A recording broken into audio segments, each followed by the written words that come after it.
Very good morning. Uday Singh Nehra physics classes में एक बार फिर आपका स्वागत है। आज का हमारा टॉपिक है स्टोक्स का कर्ल प्रमेय, Stokes curl theorem. Stokes curl theorem का व्यंजक प्राप्त करने के लिए मान लें कि हमारे पास कोई सदिश क्षेत्र ए है। इस सदिश क्षेत्र में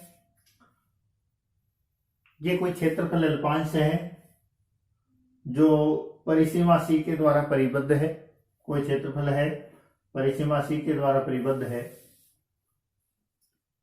इस क्षेत्रफल को हम अत्यंत छोटे छोटे क्षेत्रफल से मिलकर बना मान सकते हैं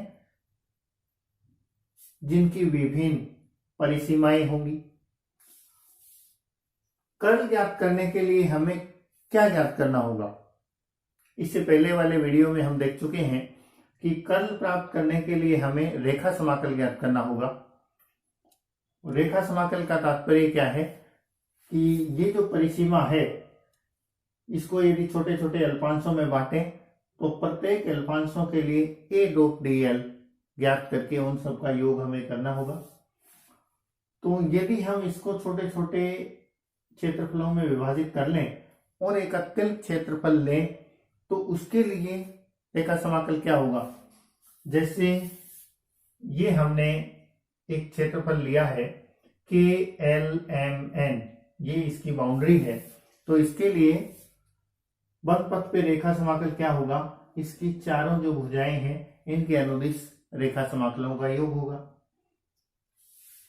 लेकिन यहां एक बात बड़ी गौर करने वाली है कि जब हम अत्यल्प छोटे छोटे क्षेत्रफल लेंगे और उन सब के लिए रेखा समाकल ज्ञात करेंगे तो मान लो कि एक निश्चित क्रम मान लें, हम चाहे तो क्लॉकवाइज मान लें या एंटी क्लॉकवाइज मान लें। हमने यहां क्लॉकवाइज लिया है, एंटी क्लॉकवाइज लिया है सॉरी। तो ये एंटी क्लॉकवाइज यदि ले हम तो जैसे ये जो बाउंड्री है KL, इसके लिए इस वाले क्षेत्रफल के लिए रेखा समाकल की दिशा होगी K2L, जबकि नीचे वाले के लिए होगी L2 की। इसी प्रकार यहां L2M इसके लिए, जबकि इस वाले के लिए इसी रेखा के अनुदिश होगी M2L। और समाकलन के गुणधर्म के आधार पे हम जानते हैं जो कि K2L A dot dl equal to minus L2K A dot dl। तब क्या होगा जब हम इन सारे अत्यल्प क्षेत्रफलों के लिए रेखा समाकल प्राप्त करके उस सबका जब योग करेंगे तो जो अंदर जितने भी परिसीमाएं हैं, जितनी भी भुजाएं हैं, उनके संगत क्षेत्रफल हैं वो एक दूसरे को कैंसिल आउट कर देंगे और शून्य हो जाएंगे। क्योंकि जब इनको हम जोड़ेंगे तो हमारे पास क्या आएगा? K2L A dot dl plus इसको इधर लाएं L2K A dot dl equal to 0।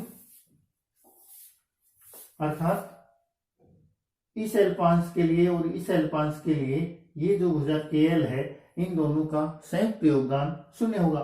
इस प्रकार अंदर वाली जो सारी भुजाएं हैं उनके लिए रेखा समाकल 0 हो जाएगा और टोटल जो रेखा समाकल बचेगा वो पूरा इस परिसीमा C के लिए बचेगा।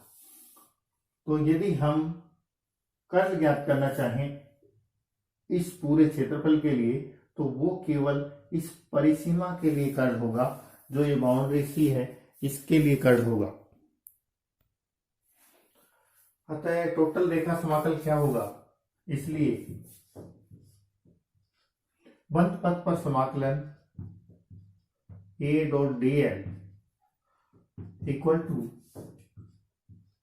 समेशन ये C के अनुदिश इस सी के अनुदिश टोटल क्या होगा, बंद पथ पर समाकलन A dot D L D C, यानी ये जो छोटे छोटे अल्पांश हैं, क्षेत्रफल अल्पांश हैं, इनकी बाउंड्रीज के साथ हम रेखा समाकल ज्ञात करके और सबको यदि जोड़ दें तो हमें ये इस बाउंड्री के लिए रेखा समाकल टोटल प्राप्त हो जाएगा। अब हम यहां से कर्ल ज्ञात करते हैं। कर्ल की परिभाषा से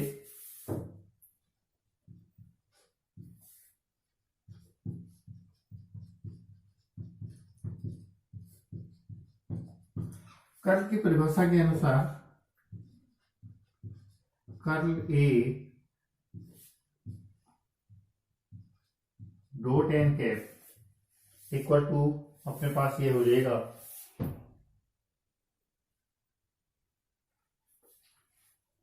limit D A tends to zero, limit D A tends to zero 1 upon D A, और यहां से अपने पास ये हो जाएगा बंद पथ पर रेखा समाकल A dot D L D सी।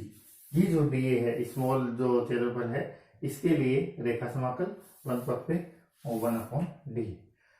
इसका यदि हम पक्षांतरण कर दें तो ये अपने पास आ गया D C A dot D L equal to curl A dot N cap और डी, जहां से D C A dot D L equal to curl A dot N into D A. ये देखें हम एन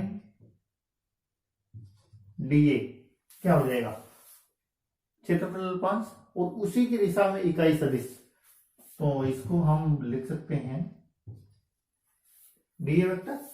तो ये डी ए वेक्टर हो जाएगा, तो ये अपने पास आ गया curl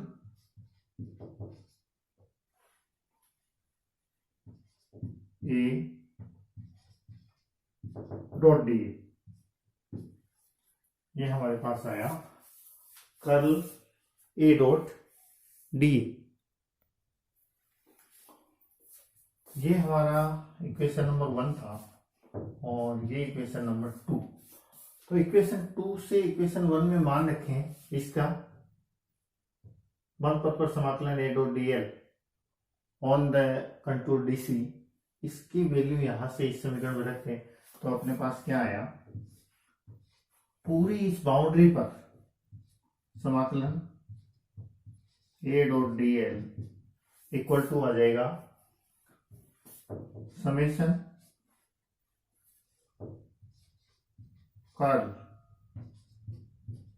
A dot D, equation number 4, equation number 3। अब हम देखें यदि ये क्षेत्रफल बहुत छोटा है, यदि ये क्षेत्रफल बहुत छोटा है तो ये समेशन का चिन्ह है, इसको हम समाकलन से इंटरचेंज कर सकते हैं। समाकलन की डेफिनेशन यही कहती है, तो हम इसको यहां लिख लें।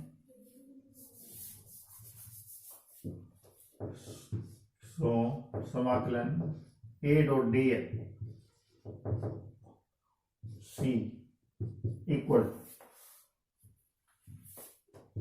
समाकलन, ये सरफेस इंटीग्रल है, तो surface integral A dot D L equation number 4। यहां हम क्या देख रहे हैं कि एक तरफ रेखा समाकलन है और दूसरी तरफ सरफेस इंटीग्रल है। एक तरफ रेखा समाकलन है और दूसरी तरफ क्षेत्रफल समाकलन है। यही कर्ल थ्योरम है, यही कर्ल प्रमेय है। कर्ल यहाँ A dot D L equal to sigma curl A dot D A. यदि डीसी से परिबद्ध अल्पांश क्षेत्रफल डीए अत्यल्प हो अर्थात डीए टेंड्स टू 0 तो योग सिग्मा को समाकलन से प्रतिस्थापित कर सकते हैं। तो यहां पर हमारे पास आ जाएगा बंद पद पर समाकलन A dot D L equal to समाकलन curl A dot D A. यही कर्ल थ्योरम है।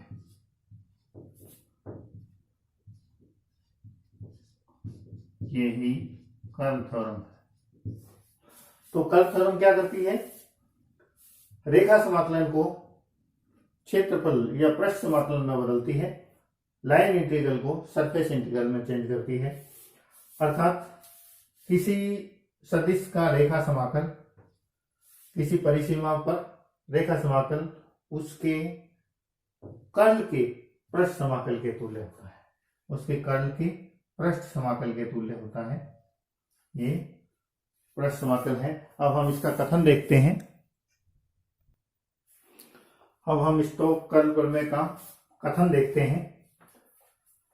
स्टेटमेंट ये है, किसी सदिश क्षेत्र में बंद पथ द्वारा परिबद्ध क्षेत्रफल की परिसीमा के अनुदिश सदिश क्षेत्र का रेखा समाकल उस परिबद्ध क्षेत्रफल पर उस सदिश क्षेत्र के कर्ल के अभिलंब घटक के पृष्ठ समाकल के तुल्य होता है। यहां देखिए, सदिश क्षेत्र में बंद पथ के अनुदिश परिबद्ध क्षेत्रफल की परिसीमा के अनुदिश सदिश क्षेत्र का रेखा समाकल, ये सदिश क्षेत्र का रेखा समाकल ये किसके बराबर होता है? उस परिबद्ध क्षेत्रफल पर सदिश क्षेत्र के कर्ल के, सदिश क्षेत्र के कर्ल के अभिलंब घटक के डॉट डी ए, ये अभिलंब घटक है, अभिलंब घटक के पृष्ठ समाकल के तुल्य होता है। तो ये जो थ्योरम है स्टोक्स की कर्ल थ्योरम, इसका मुख्य कार्य क्या है? ये रेखा समाकल को पृष्ठ समाकल में बदलने के काम आती है। अर्थात line integral to surface integral या वाइस वर्सा।